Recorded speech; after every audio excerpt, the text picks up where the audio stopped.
Bienvenue dans la Guilde, le podcast qui booste vos compétences en Quality Engineering. Je suis Jean-François Frézy, expert en Quality Engineering et passionné par la transmission des savoirs. Chaque semaine, je te partage des astuces pour transformer ta façon de travailler en Quality Engineering. Installe-toi bien, on est parti pour un nouvel épisode rempli de conseils concrets. N'oublie pas de t'inscrire à ma newsletter pour recevoir du contenu exclusif et ne rien rater. Chaque semaine, je te livre des méthodes actionnables, des outils efficaces et des stratégies sur les meilleures pratiques du moment, avec des formats courts, pratiques et accessibles à tous. Alors abonne-toi maintenant pour ne rien rater. Dernier épisode de cette mini-série de la Guilde, on va voir un peu c'est quoi les conseils pour avoir une carrière efficace en QA où on peut jongler, passer du QA au test lead, au test manager, peut-être un jour au head of QA, ou en passant par le coach QA. Donc, ce qui est intéressant dans ton parcours, Fatima Zahra, c'est qu'on voit que toi, tu as pu passer de l'un à l'autre et que finalement, c'est assez perméable et qu'on peut aller là où on a envie d'apprendre des choses finalement. C'est pas ça finalement peut-être le plus grand conseil, c'est de toujours être curieux et d'apprendre des choses. C'est peut-être pas ça le secret, le véritable secret. C'est exactement ça. C'est d'être curieux et de continuer à apprendre et pas que sur la partie technique ou process, mais aussi sur la partie soft skill. Euh, de, En fait, moi, je dis toujours, il faut vivre loin et challenger, se challenger soi-même, de toujours, en fait, un peu, on peut dire, mettre son ego de côté, d'apprendre, de demander des feedbacks, de créer un réseau et de choisir ses mentors. Parce que moi, je dis que si je suis aujourd'hui là, parce que j'avais de la chance de tomber sur des mentors qui m'ont aidé, qui m'ont accompagné sur la partie technique ou sur la partie soft skill. Et ce qu'on peut dire, c'est, voilà, en fait, le mentorat, une communauté, donc chercher des mentors, participer à des meet-ups, apprendre des autres. Euh, Qu'est-ce qu'on peut dire aussi par rapport... Sortir de sa zone de confort. Oui, C'est ça, faut pas hésiter. Et, euh, et surtout, ouais, j'aime bien ton truc de l'ego. Moi, ce qui est jamais facile, c'est que tu as fait ça. Tu sais, on te dit toujours que tu as les bonnes pratiques. Et donc, on te dit pour toi, c'est la bonne pratique. Donc, si on fait pas ça, c'est pas bien. Et des fois, on arrive sur un projet, ils font pas du tout comme tu avais l'habitude de faire. Ça délivre bien, ça délivre mieux, peut-être, des fois. ouais. Et en fait, de comprendre qu'en fait, il n'y a pas de meilleure pratique, il y a juste la bonne pratique dans un contexte Dans à un mettre en contexte, place, exactement. et essayer de le comprendre et de le challenger. Moi, la plus grande claque que j'ai reçue, peut-être que c'est toi, c'est la même, c'est quand on parle de Quality Engineering, Quality Assistance, la première fois, on dit, il y a des équipes, ils n'ont pas de QA, ils délivrent plus rapidement, Que... avec peu de problèmes en prod. Et tu as tendance à dire, c'est pas possible, on peut pas être jugé parti, comment on va le faire? Et une fois que tu balayes un peu ça de côté, tu dis, bon, essayons de comprendre, de voir déjà si c'est vrai, dans quel Mhm. contexte c'est possible et dans quel contexte c'est pas possible de Possible. pouvoir le faire. Et ça, c'est vraiment intéressant de le comprendre et de sortir de ça, de comprendre un peu les patterns qui fonctionnent et dans quel cas de figure.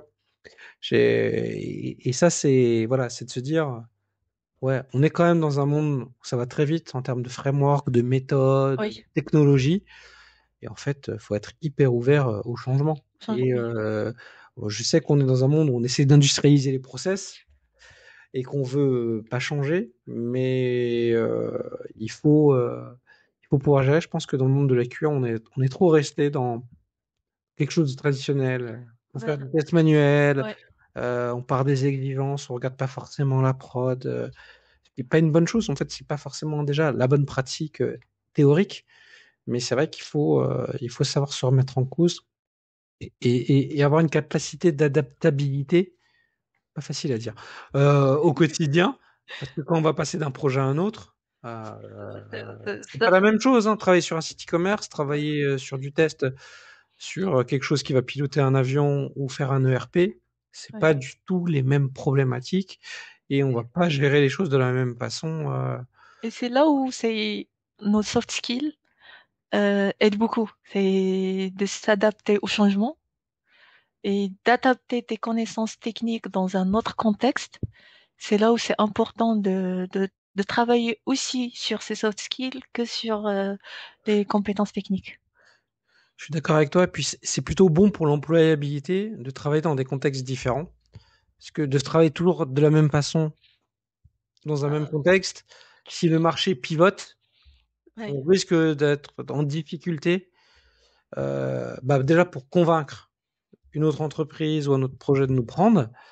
Et aussi, comme on n'a pas appris à évoluer, à changer, Oui, ça peut c'est piquer, compliqué. ça peut faire mal parce qu'on n'a pas cette habitude de faire travailler notre cerveau sur des choses différentes. Et c'est pas facile. Donc en fait, il faut entraîner son cerveau à travailler sur des choses différentes, nouvelles et challengeantes. Enfin, toi comme moi, on aime bien les challenges. Enfin, Oui. dans les choses si on n'a pas fait, on se dit, on va y Oui. aller, on va essayer, on va apprendre et on va tout faire pour y arriver. Et, euh, et après, et Et après pour moi, c'est de savoir s'entourer. Tu parlais de mentors, mais de oui. gens, de pas aussi avoir, de dire, je vais y arriver tout seul. Je pense que c'est aussi l'un des Mm. secrets, Ah, c'est de pas avoir peur de poser des questions et de demander conseil. c'est ça. En fait, moi, je me rappelle de notre première discussion. Il y avait deux choses qui m'ont resté gravées. C'était de savoir profiter de l'intelligence collective.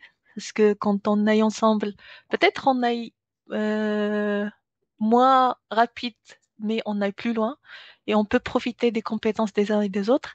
C'est ça. Et la deuxième discussion, c'était, comment dire, il faut vraiment viser l'excellence et pas la perfection. Donc, tu démarres, tu essayes, ça peut marcher, ça peut ne pas marcher, on améliore. Et en fait, moi, c'est le Kaizen. Je dis que, en fait, il faut pas être exigeant, mais il faut vraiment définir des objectifs smart, atteignables, et aller petit à petit jusqu'à atteindre l'objectif. Et surtout, faire ce qu'on aime. Parce que quand on fait ce qu'on aime, on est bien épanoui. C'est vrai, mais c'est plus facile. Mais voilà. Après, moi, j'ai un avis qui est un peu particulier. Je pense que c'est un métier passion et je trouve ça évident. On n'a pas tous le même niveau de passion là-dedans, mais c'est vrai qu'il faut essayer. Il y a toujours quelque chose qu'on peut trouver d'épanouissant et qu'on va aimer faire, à apprendre. Il faut pas hésiter. En tout cas, j'espère que ces conseils vont aider tous les auditeurs à progresser, à sortir de leur zone de confort et à développer leurs soft skills. Et moi, peut-être pour terminer, j'ai envie de lancer un défi, pas à vous auditeurs, mais peut-être à Fatima Zara pour qu'elle continue à sortir de sa zone de confort. Au-delà de ce podcast, tu me parlais de ton envie de lancer un podcast. Ouais.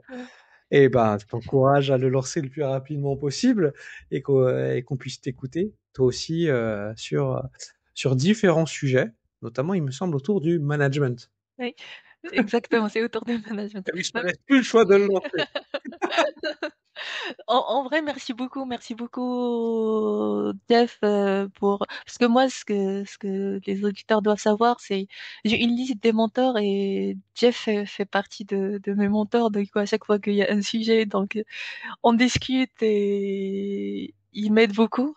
Donc, merci beaucoup, Jeff, pour cette belle occasion pour en discuter et pour partager autour dans ces différents rôles que j'ai pu exercer. Écoute, moi, je te remercie. Merci pour cet échange passionnant. N'hésitez pas à contacter aussi Fatima Zara si vous cherchez une mentor. Je pense qu'elle sera ravie d'échanger avec vous, de Avec grand plaisir. discuter. C'est quelqu'un de très abordable. Merci à vous toutes et à toutes d'avoir écouté et je vous dis au prochain épisode. Merci d'avoir écouté cet épisode. C'est grâce à toi que la guilde continue de grandir. Si tu as aimé, n'hésite pas à partager autour de toi et à laisser un avis 5 étoiles sur ta plateforme préférée. Je te donne rendez-vous au prochain épisode avec encore plus de conseils pour booster tes compétences.